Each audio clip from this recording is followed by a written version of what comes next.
We show up in small groups each week on the shadowy side of their planet.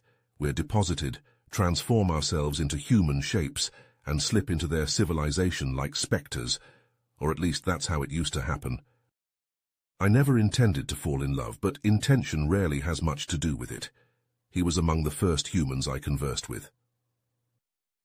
I was seated in the cafe I discovered near my entry point, uncertain about my next move, when he approached my table and sat opposite me. He smiled at me in a way that warmed my silicon-based heart, even as he caught me off guard with his query, "New around here?" I nervously chewed my new lips for a moment and replied with a sigh, "Is it that apparent?" That smile emerged once more. "You resemble a guitar string, tightly wound and pondering how everything became so plucked up." A pause. "That was awful," I said, grinning like an idiot. And then we burst out laughing. We started chatting and sharing some laughs, and then we exchanged numbers.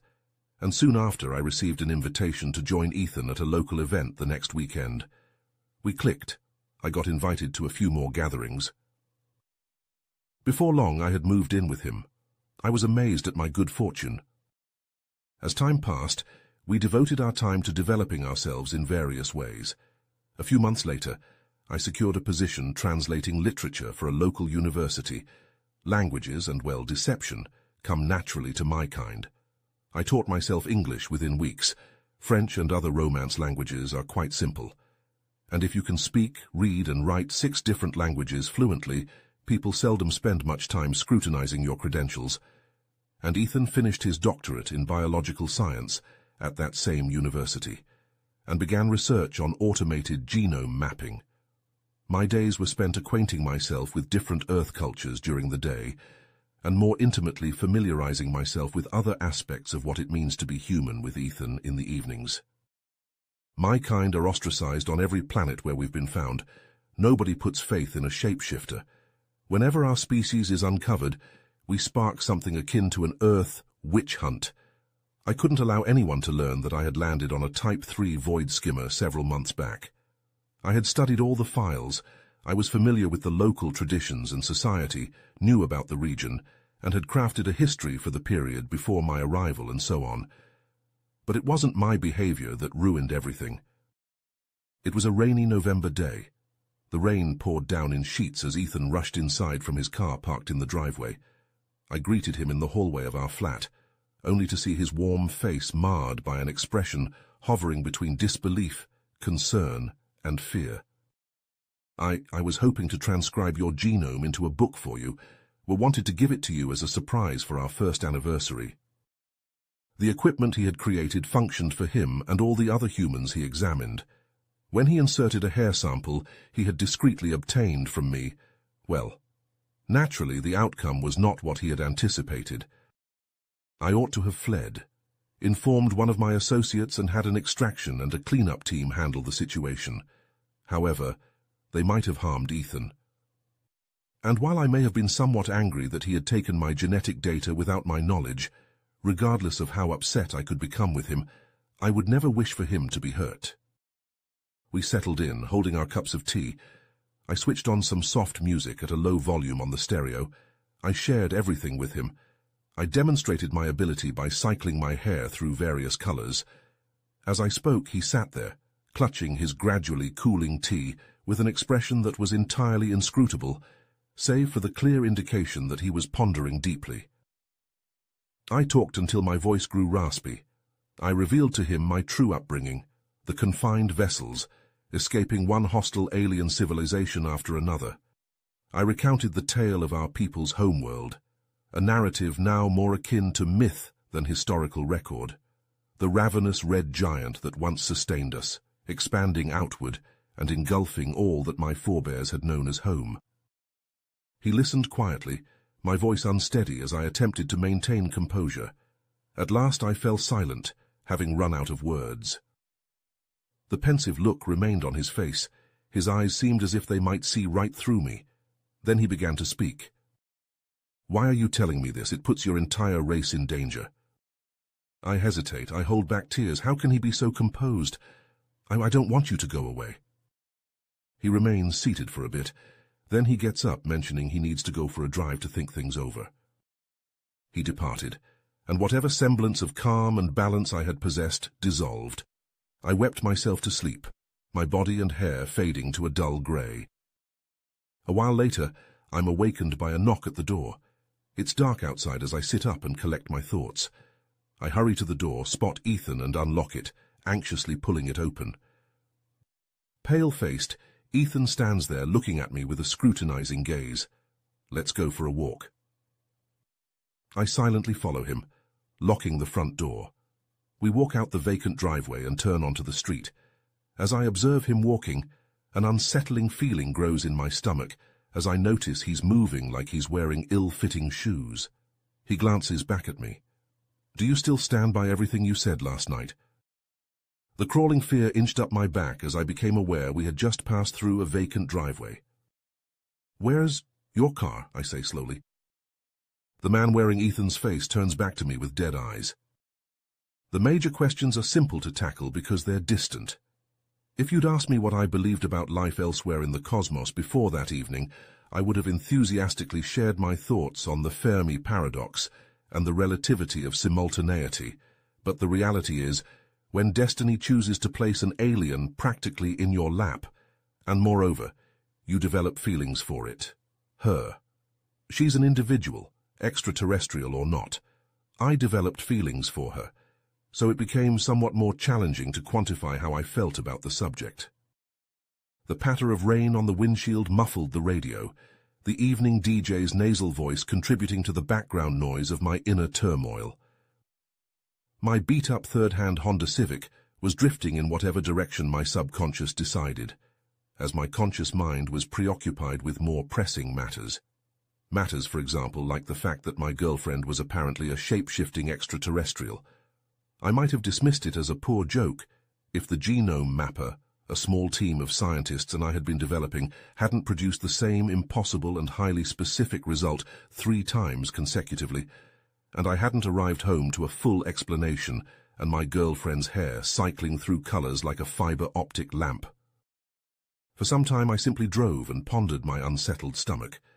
Had her trembling lower lip and reddened eyes been merely another transformation? Or was she genuinely experiencing the fear and concern she appeared to show? I had first encountered Lyra just a few months prior, but during the time I'd known her, she couldn't have been merely feigning concern.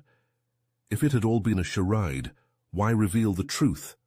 Why place her entire species at risk of another global witch hunt? Why not vanish and leave me to be dismissed like any other conspiracy theorist? After a couple of hours of aimless driving, I snapped out of my reverie at a traffic light near the university. It dawned on me why I had unconsciously driven here. It would be unwise to leave the genome mapping results where just anyone could access them. Lost in thought, I startled as sirens wailed past the intersection in front of me. A short while later at the university, my eyes grew wide as I surveyed the scene. The main entrance was encircled by police vehicles and blocked off with yellow tape. Pulling over and parking beside the small rivulets of water running through the gutter, I leaned back and retrieved my umbrella from the rear seat, unfurling it as I stepped out into the downpour. Glancing up and down the empty street, I began to walk, stepping over the flowing water as it formed tiny streams along the road. The police cordon extended all around the university's main entrance. A few police vehicles were inside the cordoned area, and a nondescript black Mercedes was parked at the roadside beyond it. I lingered there, uncertain whether to enter and check if all was well, loitering for a minute or two until a police officer silently exited through the front gate. "What happened?" I inquire loudly, causing the policeman to startle and look at me. He gazed at me, surprised by my presence, and I couldn't really fault him. It was a bit late for me to be out driving. He approached, glancing up and down the street. "There's been a break-in, appears to be the work of vandals," he said, ducking under the tape. My eyes widened. "Was anything taken?" I asked. "Could this be the work of Janet's people? Did they know about my research? Was Janet involved in this?" "We're not certain yet, but don't worry, we'll send emails to all university staff about it, so you should know within the week." I nodded. and the policeman moved to walk past me. But as he drew level, I raised an arm in front of him, brow furrowed. "Wait a moment. How do you know I work here?" His indifferent stare briefly wavered before his aura of bored superiority snapped back into place. "Your name appeared on the employee list." I nod. "Oh, all right," I reply. The officer moves past me and climbs into the Mercedes, about to drive off, when I suddenly realize two things in rapid succession. 1. I refrained from giving the policeman my name. 2. The laboratory's server is presently located in the rear seat of the inconspicuous Mercedes. The officer grinned at my reaction as he drove off. When I reached my vehicle, he had already disappeared. I shouted a curse word and smacked the steering wheel. I remained seated for a bit, but then an idea struck me. "Oh shit, Janet." As I spun the car around, the tires screeched in protest while I pressed down hard on the accelerator. Either Janet's associates had discovered she'd revealed everything to me and were trying to contain the situation, or Janet had given up on our relationship and gone to her people to disclose everything. At that moment, I couldn't decide which scenario was more troubling. I took out my phone and called Janet. It went to voicemail. I dialed our home phone, same result. Mumbling another string of curses at the phone, I opened the remote desktop app, frantically swiping and tapping until I located what I needed. Exhaling in relief, I pulled up the internet browser and the email program. I suppose I should have been grateful I didn't crash, but at that moment I was more concerned about alien abduction, and perhaps my alien being abducted. I reached my house within the hour, pulling into the driveway and rushing to the door, leaving my umbrella behind in my haste to get inside. But as I approached the door, I heard a scream behind me, a scream that sounded all too familiar, and I felt a shiver that had nothing to do with the rain trickling down my back. I spun around and dashed down the driveway before veering left onto the street. Hedges and streetlights flashed by in the darkness, the orange glow from the lamps casting everything in a grimy hue. I rounded another corner and skidded to a stop. Two Janets stood there, grappling over what appeared to be a taser. The Janet farthest from me spotted me and called out my name. The other took advantage of her distraction to wrench the taser from her grasp. There was a grunt of effort and a thud, and one of the Janets crumpled, unable to maintain her precise form, her hair and skin becoming pale and shapeless as she fell. The Janet who remained standing gazed down at her duplicate for a moment, before lifting her eyes to meet mine, fear evident in her expression. "What should we do?" She began to approach me, but I raised an eyebrow. "Put down the taser." Janet hesitated, glancing at the taser in her grasp. "Oh, right, of course, my apologies. I suppose I should have realized how this appears." She released the taser and stood motionless. The Janet on the ground sat up, gasping for air, attempting to regain her solid form. She panted, "the fake." The upright Janet looked at me, biting her lip, uncertain. I hesitated. This was sure to come up eventually. I pondered for a moment, before a smile flickered across my face. "I feel like a guitar string." The Janet on the floor gazed at me in bewilderment. The Janet standing winked, saying, "Because you're wound up tight and wondering how things got so plucked up?" I grinned, walking over to her and kissing her cheek. "I've got this, don't worry." Grabbing the taser, I approached the grey-white Janet lying on the floor. "This is what's going to happen. You're going to go back to whoever's sending your people after us and tell them to leave Janet and me alone, or I'll release a copy of the genome map that's set on a timer to be emailed to hundreds of geneticists and several newspapers." The shapeshifter on the ground, their disguise now faltering, transformed into the appearance of an ordinary businessman in a suit. He gazed up at me, his expression filled with fear. But we seized all your research." I chuckle. "Really? Haven't you heard of the cloud? I've got secure backups scattered worldwide, and unless you want everyone to see them, you'd better leave us alone." The alien did a double take. "Wait, you're not going to oust us?" "And why would I want to do that?" I inquire, arching an eyebrow. The shapeshifter stammered. "Well, you see, we're not like you. Whenever we're discovered, the native species becomes defensive and drives us out. It's been the case every single time. There's a lot you need to understand about humans before making assumptions like that. Do you know what we've been doing since we migrated from Africa thousands of years ago? Fighting over our differences. It's only in recent times that we've begun to learn how to coexist with people from different nations. And you know what?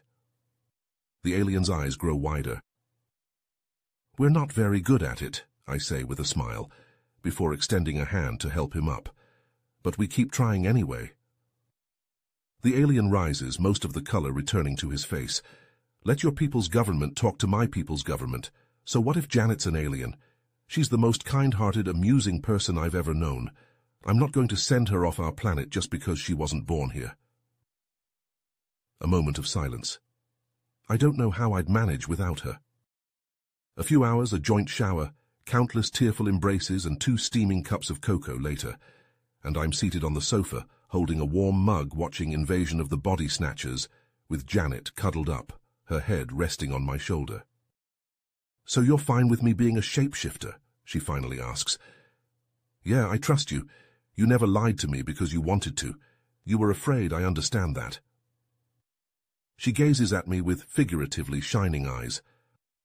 I love you, she says softly. Love you too, I respond. I think things are going to be okay. Her eyes take on a more playful sparkle. And well, now that you're aware I'm a shapeshifter, she leans closer and murmurs a few enticing ideas into my ear. Yep, I think things are going to work out just fine. You have reached the end of the story. If you enjoyed this story and want to support us, please leave a like and subscribe to our channel, and for every comment that says 88, I will heart every single one of them. Thank you for your time.